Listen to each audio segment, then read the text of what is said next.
Magandang araw po sa inyo lahat mga viewers. Ako po si Rebecca Mendoza. Ako po muli magsasagot ng mga 10 mga katanungan. Meron po ditong hinandang props. Itong props na ito ay naglalaman po ng mga 10 questions. Ang gagawin ko po dito ay bubunutin ko po ito pa isa-isa. Babasahin ko po ang mga tanong at ito po ay sasagutan ko hanggang sa makomplete ko po ang lahat ng mga 10 questions na ito. Itong mga questions na ito ay matagal ko na po itong inipon sa aking notebook. Ako po ang lahat na nag-effort na mag-search at magsagot ng mga tanong na ito. Anyway, ito po ay pang 35 videos ko na po ito sa Q&A at ngayon ay magsisimula na po ako.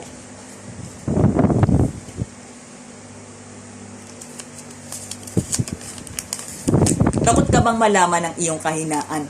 Sa umpisa ay oo at depende rin ito sa tao na aking makakaharap. Gayunpaman kapag alam ko kung saan ako mahina ay mas pipiliin ko na lang ang mag-accept, tumahimik at magpatulong. At ipagpapatuloy ko kung saan ako malakas at yun din ang ibibigay kong tulong.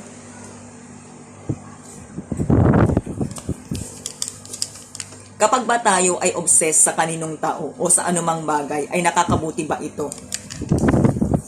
Para sa akin, ang pagiging obsessive ay hindi ito nakakabuti. Kahit pa sa tao na ating iniibig o sa anumang bagay. Katulad ng karangalan, pera at posisyon. Dahil kapag tayo ay obsessed, ay pipilitin natin itong makuha kahit sa paraan na hindi tama. At kapag ito ay hindi natin nakuha, ay pwede natin itong ikapahamak at pwede rin tayong mawala sa tamang katinuan.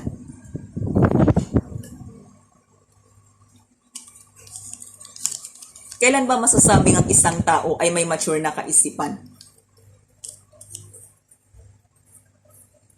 Kapag pinipili niyang makisama ng maayos, ginagampanan niyang mabuti ang kanyang responsibilidad, pinipili niyang mamuhay ng tama at ayon sa praktikal, at kapag siya man ay nagkakamali, ito ay kanyang itinatama.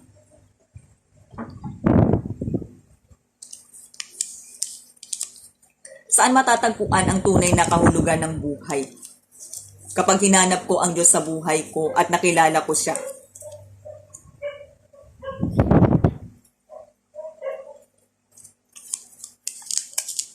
Ano ang reaksyon mo kung sakaling ikaw ay maging biktima ng maling paratang na nagmula pa mismo sa taong malapit sa iyo?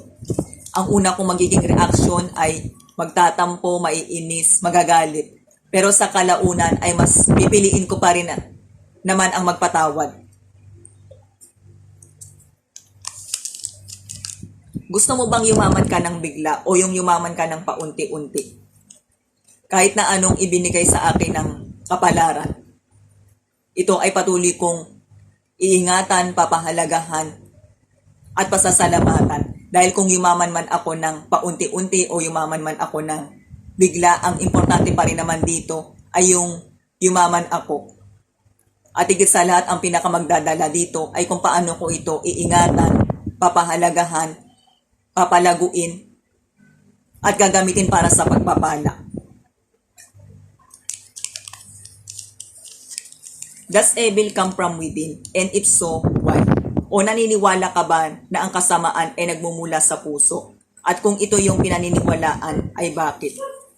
Kapag ang isang tao ay likas na mainggitin at obsessed siya sa material na bagay, ito ay totoo. Kaya mahirap kapag ang inggit ang pumasok sa tao at obsessed siya sa material na bagay.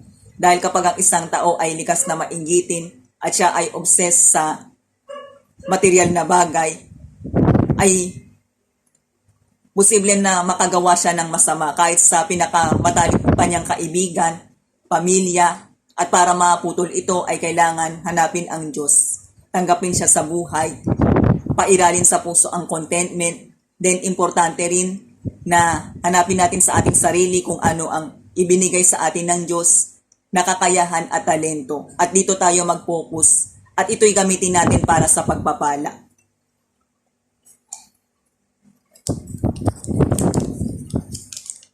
Paano ba may iwasan maloko?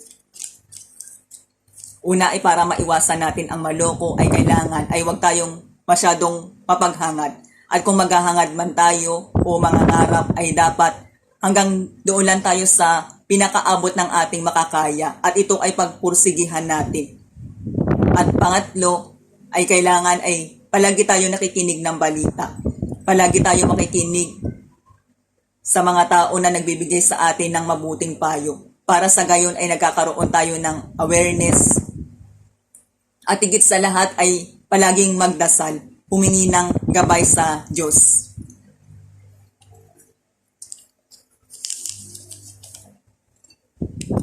Paano natin maiiwasan ang mapahiya? Una ay para maiwasan natin ang mapahiya ay kailangan ay huwag tayong maghambog. Dahil kapag tayo ay naghahambog tayo ay ibababa. Kaya kahit nagaano pa kalayong ating narating sa buhay, ay dapat huwag tayong maghahambog. Dahil ang sabi nga, ang nagmamataas ay ibinababa, pero ang nagpapakumbaba ay itinataas. Pangalawa ay kapag wala tayong alam, ay mas piliin natin ang tumahimik. Dahil kapag tayo ay tumatahimik ay hindi mas nahahalata ang pagkawala natin ng alam.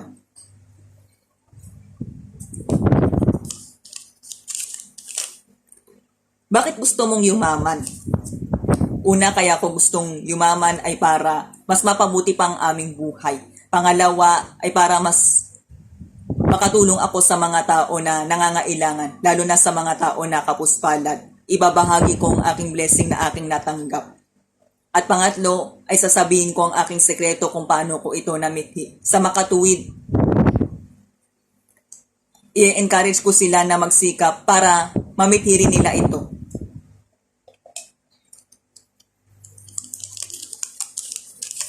Sa iyong pananaw, pantay-pantay ba ang tao sa mundo?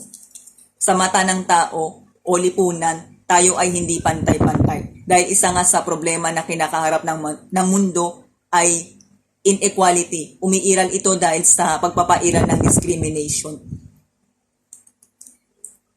Pero sa mata ng Diyos, tayong lahat ay pantay-pantay. At ito ang dapat pa rin natin, dapat na paniwalaan at asahan.